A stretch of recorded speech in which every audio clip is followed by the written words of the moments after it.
Hi, I'm Christine Collins-Kiernan. I'm the women's basketball coach at Concordia, and to my right is Freshman of the Year, Michaela Vanderklut, and to my left is Montana Walters. Should have been first team all-conference, but we'll leave that one alone.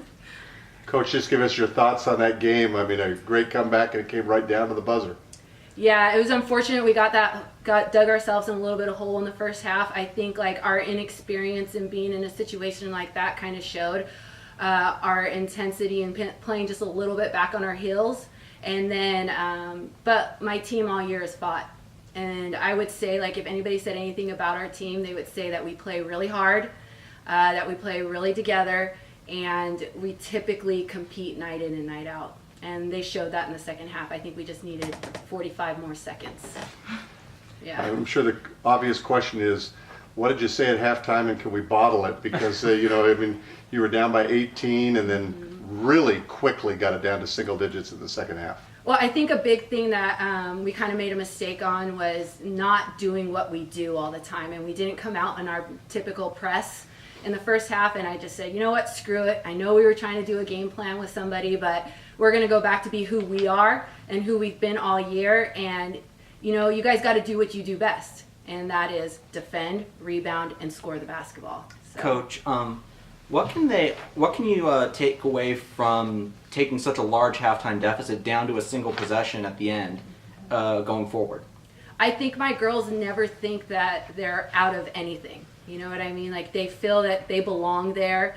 They feel that this is just, our story isn't over yet. We kind of said that a lot, especially I've said it with these two often, and telling them to stay the course because the big picture is kind of what we're shooting for. And our big picture this year was changing people's perception of our program and the culture and the chemistry. And I think people think differently of us now. I think that people see an energy there that's not been there for a very long time.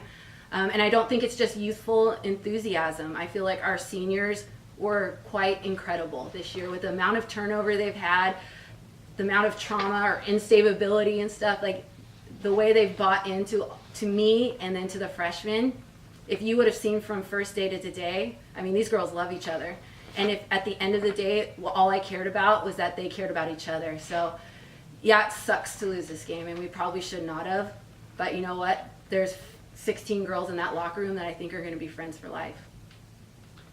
Montana, as a freshman, talk about what it's like to be on the big stage of the Pacwest tournament. She's a senior. Michaela's a freshman. She's a senior. I wish she was a freshman. Let me tell you. I usually don't get those wrong. No, it's okay. Okay, but talk about what it means to be in the Pacwest tournament. This is the program's first appearance since making the switch over from the GSAC, and maybe were there any tournament jitters about being on this stage? I mean, you've played in the event center during the year, but did it have a different feel being Pacwest tournament time?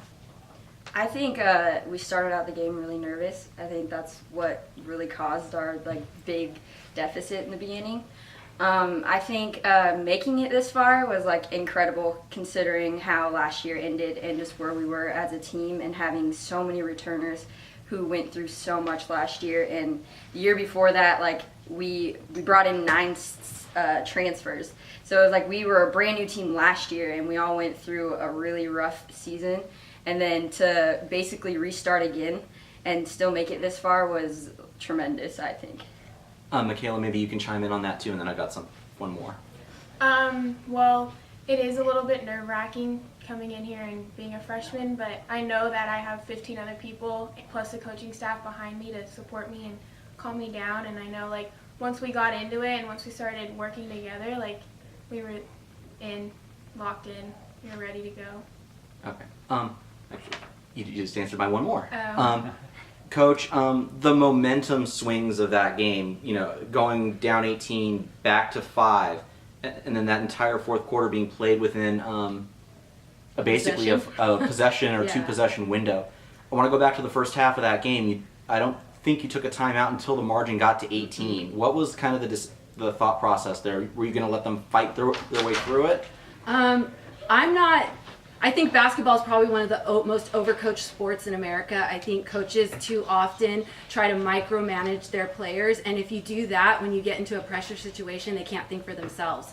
And in the long, I'm not out there playing, they are, and they have to figure that out. And I've made them fight through stuff all year, and they did. Like, I needed those timeouts at the end. I knew we were going to get back in that game. I tell them all the time, we're always going to get back at the end of the game, and you're always going to have 4 timeouts, and I'm going to be able to advance it 4 times. And if you get in trouble, you're going to still have one. So me calling a timeout would not have done anything. They just would have looked at me. They know what they had to do.